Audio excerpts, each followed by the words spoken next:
Hi, ഞാൻ doctor Juhi Das, QNB health കെയറിലെ homeopathic ഫിസിഷ്യനാണ്. ഇന്ന് പല പേഷ്യൻസും നമ്മുടെ ക്ലിനിക്കിൽ വന്നിട്ട് പറയുന്ന ഒരു ബുദ്ധിമുട്ടാണ് ഈ ഹീൽ പെയിൻ അഥവാ ഉപ്പൂറ്റി വേദന. അതായത് നമ്മളെ കാലിന്റെ ഈ ഒരു അടിഭാഗത്ത്, ഇത് ജസ്റ്റ് ഇമാജിൻ ചെയ്യുക, കാലാണെങ്കിൽ ഈ ഒരു അടിഭാഗത്തായിട്ടൊരു വേദന ഫീൽ ചെയ്യുന്നു. ചിലർക്ക് അത് രാവിലെ എഴുന്നേറ്റാൽ കൂടുന്നുണ്ട്. രാവിലെ എഴുന്നേറ്റ് ഒരു 2-3 സ്റ്റെപ്പ് വെച്ച് നടക്കുമ്പോൾ അത് കുറഞ്ഞു വരാറുണ്ട്. അല്ലെങ്കിൽ അത് തൊട്ട് നോക്കുമ്പോൾ അവിടെ വേദന വരാറുണ്ട്. അല്ലെങ്കിൽ ചെരുപ്പിടാനൊക്കെ ബുദ്ധിമുട്ടുണ്ട്. ഇങ്ങനെ പ്രശ്നങ്ങളായിട്ട് പല രോഗികളും വന്ന് പറയാറുണ്ട്. അപ്പൊ ഹീൽ പെയിൻ എന്ന് പറയുമ്പം അതിനു മുന്നേ നമ്മളെ ഈ കാലിന്റെ ഈ ഒരു പാദത്തിന് അടിഭാഗത്തായിട്ട് കുറെ ഫേഷ്യാസ്, ടെൻഡൻസ് അല്ലെങ്കിൽ മസിൽസ് ഇതൊക്കെ കവേർഡ് ആണ്. കുറെ ബോൺസും കവേർഡ് ആണ്. ഈ ഒരു കാലിന്റെ ഈ ഒരു ഭാഗത്തായിട്ട് ഏകദേശം 26 ബോൺസ് കവർ ചെയ്തിട്ടുണ്ട്. അതായത് നമ്മൾ ഈ ഒരു ആംഗിൾ ജോയിന്റ് നോക്കുമ്പോൾ, കാലിന്റെ ആംഗിൾ ജോയിന്റ് നോക്കുമ്പോൾ അവിടെ ഒരു 26 ബോൺസ് ആണ് അടങ്ങിയിട്ടുള്ളത്. അപ്പം ആ ബോൺസിനെ കവർ ചെയ്തുകൊണ്ട് ഒരു ഫേഷ്യ ഉണ്ട്. അതാണ് പ്ലാന്റാർ ഫേഷ്യ എന്ന് പറഞ്ഞാൽ. അതിന് നമ്മൾ ഓവറായിട്ട് എന്തെങ്കിലും പ്രഷർ കൊടുക്കുമ്പോഴോ അതിന് നീർക്കെട്ട് ഉണ്ടാകുമ്പോഴാണ് അത് ഇൻഫ്ലെയിംഡ് കണ്ടീഷൻ ആവുന്നത്. പ്ലാന്റാർ എന്ന് പറഞ്ഞു കഴിഞ്ഞാൽ അടിഭാഗം, ഫേഷ്യ എന്ന് പറഞ്ഞു കഴിഞ്ഞാൽ അതിന് ആ ബോണിനെ കവർ ചെയ്യുന്ന അല്ലെങ്കിൽ പ്രൊട്ടക്ട് ചെയ്യുന്ന ഒരു ലെയർ ആണ് ഈ ഫേഷ്യ. അപ്പൊ അതിന് എന്തെങ്കിലും നീർക്കെട്ട് ഉണ്ടാകുമ്പോഴാണ് പ്ലാന്റാർ ഫേഷ്യായിറ്റിസ് എന്നാവുന്നത്. ഫേഷ്യായിറ്റിസ് എന്ന് പറയുമ്പോൾ ഒരു ഇൻഫ്ലമേഷൻ അല്ലെങ്കിൽ ഒരു നീർക്കെട്ട് ഉണ്ടാവുന്നത്. ഇത്തരം ലക്ഷണങ്ങളാണ്, ഈ ഒരു ബുദ്ധിമുട്ടാണ് ഈ ഒരു ഹീൽ പെയിനിന്റെ ഒരു പ്രധാന കാരണം എന്ന് പറഞ്ഞത്. മറ്റൊന്ന് പറഞ്ഞാല്, നോർമലി നമ്മളെ കാലുകൾക്കൊക്കെ അടിഭാഗത്തായിട്ട് ഒരു ആർച്ച് ഉണ്ടാവും. അത് നമ്മളെ വാക്ക് ചെയ്യാനും അല്ലെങ്കിൽ നടക്കാനും അല്ലെങ്കിൽ ഓടാനും ഒക്കെ സഹായിക്കുന്നതാണ് ഈ ആർച്ച്. അത് നമ്മളെ ബാലൻസ് മെയിൻറ്റെയിൻ ചെയ്യാനും ഒക്കെ സഹായിക്കുന്നു. ചില ആളുകളിൽ ആ ആർച്ച് കുറവായിരിക്കും. അപ്പം അവർക്ക് നടക്കാനുള്ള ഒരു ബുദ്ധിമുട്ടുണ്ടാവും. അപ്പൊ അവിടെ കൂടുതൽ പ്രഷർ വരികയും അങ്ങനെ ഈ ഇൻഫ്ലമേഷൻ വരികയും അങ്ങനെ ഫേഷ്യായിറ്റിസ് പോലത്തെ അസുഖങ്ങൾ അല്ലെങ്കിൽ വേദന രൂപപ്പെടുകയും ചെയ്യുന്നു. മറ്റൊന്ന് പറഞ്ഞാൽ, നമ്മൾ കൂടുതലായിട്ട് ഹീൽസ് യൂസ് ചെയ്യുമ്പോൾ, ഹൈ ഹീൽസ് ഒക്കെ യൂസ് ചെയ്യുന്ന ആളുകളാണ് ഇന്ന് പലരും. അപ്പൊ അത്തരം ഹൈ ഹീൽസ് ഒക്കെ യൂസ് ചെയ്യുമ്പോഴും ആ ഒരു ഏരിയയിൽ വേദന വരും. ഇത്തരം വേദനകൾ കൂടാതെ ഈ ഒരു വേദന ഉണ്ടെങ്കിൽ തന്നെ നമുക്ക് മറ്റൊരു പ്രധാന കാരണം എന്ന് പറഞ്ഞാൽ കാൽക്കേനിയസ് സ്പർ. ഞാൻ പറഞ്ഞു, ഈ ഒരു കാലിന്റെ ഈ ഒരു ഭാഗത്തായിട്ട് 26 ബോൺസ് അടങ്ങിയിട്ടുണ്ടെന്ന് പറഞ്ഞു. അവിടെയുള്ള ഒരു ബോണാണ് ഈ കാൽക്കേനിയം.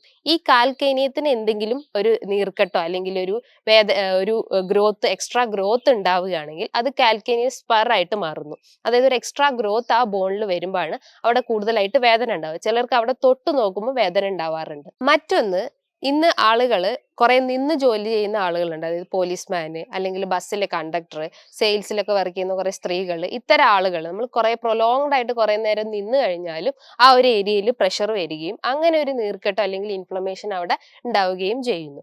മറ്റൊന്ന്, അമിത വണ്ണം ഉള്ളവർക്ക്, അതായത് നമ്മളെ ബോഡി വെയിറ്റ് നമ്മളെ ജോയിന്റ്സിനൊന്നും താങ്ങാൻ പറ്റാത്ത ഒരു അവസ്ഥ വരുന്നു. അങ്ങനെ അമിത വണ്ണം ഉള്ളവർക്കും ഈ ഒരു ഹീൽ പെയിൻ വരാനുള്ള ഒരു ടെൻഡൻസി ഉണ്ട്. മറ്റൊരു പ്രധാനപ്പെട്ട കാരണം എന്ന് പറഞ്ഞാൽ, ഈ ഹീൽ പെയിൻ ഉള്ള ആളുകളുടെ ബ്ലഡ് ടെസ്റ്റ് എടുത്ത് നോക്കിക്കഴിഞ്ഞാൽ ചിലപ്പോൾ അവർക്ക് യൂറിക് ആസിഡ് കൂടുതലായിരിക്കും. അപ്പൊ യൂറിക് ആസിഡ് മെയിൻലി ഈ തള്ളവിരലിലൊക്കെ യൂറിക് ആസിഡ് കൂടുതൽ ക്രിസ്റ്റൽസ്, ആ മോണോസോഡിയം ക്രിസ്റ്റൽസ് ഈ തള്ളവിരലിലൊക്കെ പോയിട്ട് ഡിപ്പോസിറ്റ് ചെയ്യും. അപ്പം ഈ യൂറിക് ആസിഡ് കൂടിയ ആളുകൾക്കും ഈ ഒരു ഹീൽ പെയിൻ വരാനുള്ള ഒരു ടെൻഡൻസി ഉണ്ട്. മറ്റൊന്ന് എന്ന് പറഞ്ഞാൽ, ഒരു മെറ്റബോളിക് ഡിസോർഡർ ആയിട്ടുള്ള ഹൈപ്പോതൈറോയിഡിസം അല്ലെങ്കിൽ തൈറോയിഡ് പ്രോബ്ലംസ് ഉള്ള ആളുകളിലും ഈ ഹീൽ പെയിൻ വരാനുള്ള ഒരു ടെൻഡൻസി ഉണ്ട്. ഇത്തരം ഉപ്പൂറ്റി വേദന, ഈ ഹീൽ പെയിൻ ഉണ്ടെങ്കിൽ നമുക്കൊരു ബ്ലഡ് ടെസ്റ്റ് നടത്തി കഴിഞ്ഞാൽ നമുക്ക് യൂറിക് ആസിഡിന്റെ ലെവൽ എത്ര ഉണ്ടെന്ന് മനസ്സിലാക്കാം. അപ്പൊ ഞാൻ പറഞ്ഞു, യൂറിക് ആസിഡ് കൂടിക്കഴിഞ്ഞാൽ ഈ ഒരു ബോൺസിലൊക്കെ കാൽഷ്യം ഡിപ്പോസിറ്റ് ചെയ്തിട്ട് അല്ലെങ്കിൽ ക്രിസ്റ്റൽസ് ഡിപ്പോസിറ്റ് ചെയ്തിട്ട് അങ്ങനെ വേദന ഉണ്ടാക്കാം. അപ്പൊ ആ ഒരു ബ്ലഡ് ടെസ്റ്റിലൂടെ യൂറിക് ആസിഡിന്റെ ലെവൽ എന്താന്ന് മനസ്സിലാക്കാം. ഇനിയിപ്പോ എന്തെങ്കിലും ബോൺ ഡിഫോമിറ്റി, അത് നേരത്തെ പറഞ്ഞു കാൽക്കേനിയസ് സ്പർ പോലത്തെ എന്തെങ്കിലും എക്സ്ട്രാ ഗ്രോത്ത് ആണെങ്കിൽ നമുക്കൊരു എക്സ്റേയിലൂടെ ആ ബോണിന്റെ സ്ട്രക്ചർ എത്രത്തോളം ഉണ്ട്, അത് ഇൻഫ്ലെയിംഡ് ആണോ അല്ലെങ്കിൽ അവിടെ എക്സ്ട്രാ ഗ്രോത്ത് ഉണ്ടോ എന്നൊക്കെ ഈ ഒരു എക്സ്റേയിലൂടെ നമുക്ക് മനസ്സിലാക്കാൻ സാധിക്കും. ഇത്തരം വേദനകൾ വരുമ്പം നമുക്ക് എന്തൊക്കെ മാനേജ്മെന്റ്, നമ്മുടെ വീട്ടിലിരുന്ന് തന്നെ നമുക്ക് എന്തൊക്കെ മാനേജ്മെന്റ് നോക്കാം.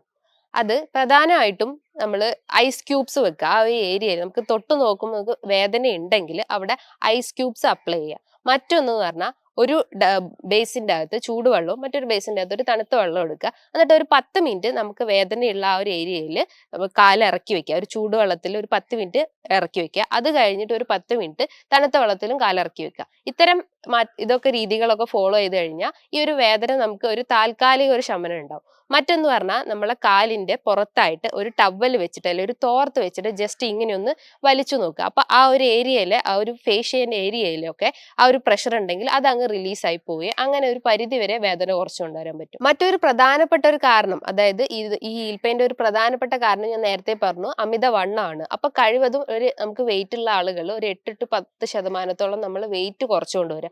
അപ്പൊ അത്രയും വെയിറ്റ് നമ്മളെ ജോയിന്റ്സിന് താങ്ങുന്നത് ആ ഒരു വെയിറ്റ് കുറഞ്ഞതിലൂടെ നമുക്ക് സാധിക്കും. മറ്റൊന്നെന്ന് പറഞ്ഞു കഴിഞ്ഞാൽ ഒരു ബോൾ, നമുക്ക് അത്രയും വേദന ഉണ്ടെങ്കിൽ നമുക്ക് ഒരു ബോൾ എടുത്തിട്ട് അതിന്റെ മുകളിൽ നമ്മളെ കാല് ജസ്റ്റ് ഇങ്ങനെ ഒന്ന് റബ്ബ് ചെയ്ത് കൊടുക്കുക. അപ്പൊ അത്രയും ആ ഒരു പ്രഷർ അവിടുന്ന് റിലീസ് ആയി പോവുകയും ചെയ്യുന്നു. മേൽ പറഞ്ഞിട്ടുള്ള കാര്യങ്ങളൊക്കെ നമ്മൾ ഫോളോ ചെയ്ത് കഴിഞ്ഞാൽ നമുക്ക് ഈ ഒരു വേദന കുറച്ചു കൊണ്ടുവരാൻ സാധിക്കും. അപ്പൊ ഇതുമായി ബന്ധപ്പെട്ടിട്ട് നിങ്ങൾക്ക് എന്തെങ്കിലും സംശയങ്ങളോ അല്ലെങ്കിൽ എന്തെങ്കിലും ക്ലാരിറ്റി ചെയ്യാനുണ്ടെങ്കിൽ നിങ്ങൾക്ക് താഴെ കാണുന്ന നമ്പറിൽ കോൺടാക്ട് ചെയ്യാവുന്നതാണ്. ഇനിയും നല്ലൊരു വീഡിയോയുമായി വീണ്ടും കാണാം. Thank you.